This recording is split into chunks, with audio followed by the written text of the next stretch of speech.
Dalam nama Yesus ada pemulihan. Dalam nama Yesus ada mukjizat. Kita berdoa. Sungguh besar kasih-Mu atas hidup kami, sehingga pagi ini juga Tuhan, kami boleh merasakan pemeliharaan dan penyertaan Tuhan dalam kehidupan kami. Kami percaya nama Yesus memiliki kuasa, dan nama Tuhan kami Yesus Kristus juga adalah nama yang dapat menyelamatkan hidup kami. Kami bersyukur ada dalam tangan-Mu, ada dalam pimpinan-Mu, dan kami juga bersyukur karena Engkau menjadi Tuhan dan Raja kami.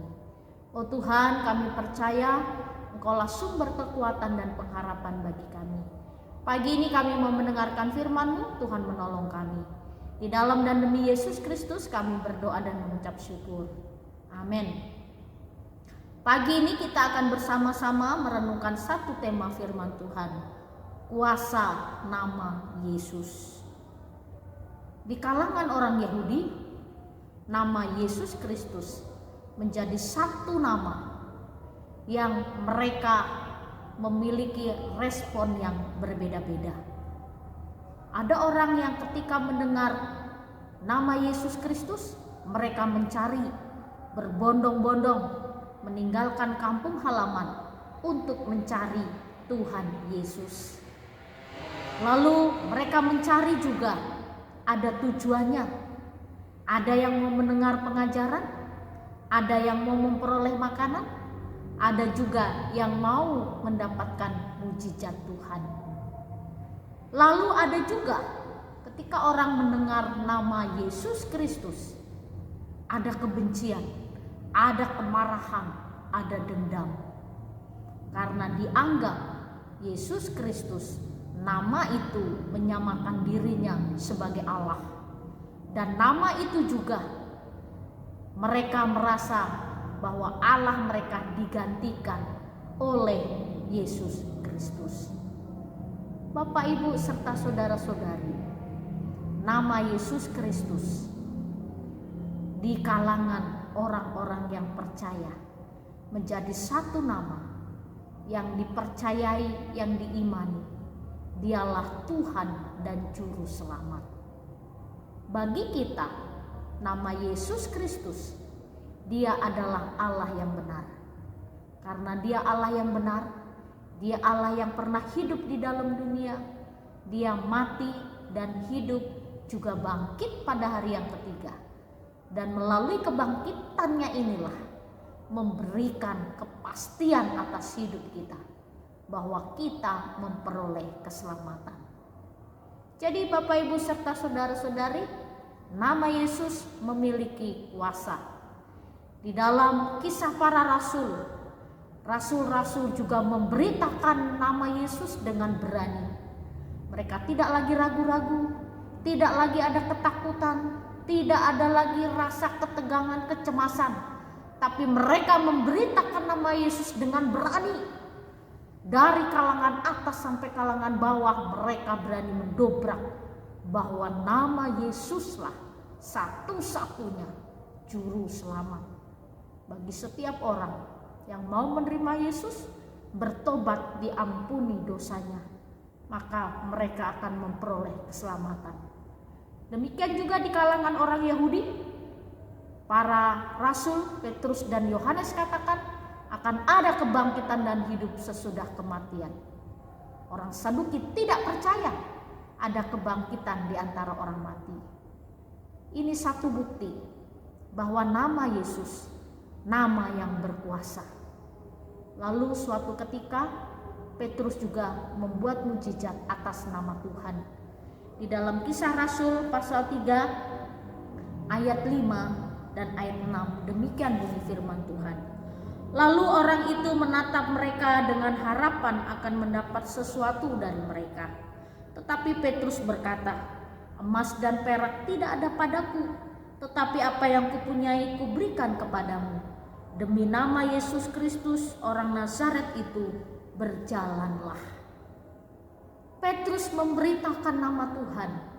Ketika dia melihat orang lumpuh dari lahir setiap hari ada di pintu gerbang, Dia katakan, emas dan perak tidak ada padaku, karena sang lumpuh menjadi pengemis dan meminta belas kasihan setiap orang yang melewati gerbang indah.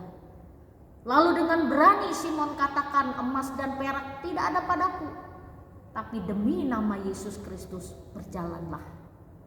Akhirnya orang yang lumpuh sejak lahir ini mengalami mujizat Tuhan. Dia berjalan. Banyak orang mengeluh-elukan nama Petrus, menganggap Petrus orang hebat. Petrus adalah orang yang luar biasa karena dia mampu menyembuhkan orang yang lumpuh bisa berjalan. Lalu Petrus katakan, bukan saya, tapi nama Yesus Kristus itulah yang membangkitkan, yang menyembuhkan, yang memulihkan orang lumpuh ini. Di dalam nama Yesus Kristus itulah ada kuasa penyembuhan, kuasa dan mujizat Tuhan. Dan banyak orang semakin ingin mendengar pengajaran Petrus, tapi banyak juga orang yang ingin menangkap Petrus karena dia terus mengajar dalam nama Yesus. Bapak, Ibu, serta saudara-saudari, nama Yesus Kristus merupakan nama yang mampu memberikan kehidupan yang nyata bagi kita. Dan nama Yesus Kristus bukan hanya sekedar nama. Dia bukan hanya nabi saja, dia bukan hanya imam dan raja, tapi dia adalah juru selamat yang mampu menolong kita, memberkati, melindungi, memulihkan, menyembuhkan keadaan kita. Dan nama Yesus kuasanya tetap sama, dulu, sekarang, dan sampai akan datang. Bahkan sampai selama-lamanya nama Yesus akan tetap berkuasa. Pada pagi hari ini, bagaimanakah nama Yesus berkuasa atas hidup kita? Dan masih adakah kuasa itu di tengah-tengah hidup kita? Percayalah, Yesus masih berkuasa. Belas kasihannya, kasihnya, pimpinannya, penyertaannya masih ada sampai hari ini. Dan Tuhan Yesus mampu melakukan mujizat, kesembuhan, pemulihan. Dia mampu memberikannya kepada kita. Oleh karena itu, mari tetap percaya, bahkan semakin percaya. Hanya di dalam nama Yesus Kristuslah kita akan memperoleh segalanya. Dan hanya di dalam nama Yesus Kristuslah kita akan merasakan hidup dalam kedamaian dan sukacita. Kiranya Tuhan memberkati kita pada pagi hari ini dan terus percaya di dalam nama Yesus Kristus. Kita berdoa. Oh Bapa yang baik, terima kasih untuk firman-Mu yang mengingatkan kepada kami bahwa nama Yesus Kristus memiliki kuasa. Berkuasa untuk menyembuhkan, memulihkan, berkuasa juga untuk melakukan segala sesuatu yang terbaik bagi kami. Biarlah Tuhan, kami percaya kepadamu dan kami semakin percaya bahwa Tuhan kami adalah Tuhan yang hidup, Tuhan yang mampu menolong kami. Terima kasih ya Bapa, di dalam dan demi Yesus Kristus kami berdoa dan mengucap syukur. Amin. Selamat pagi.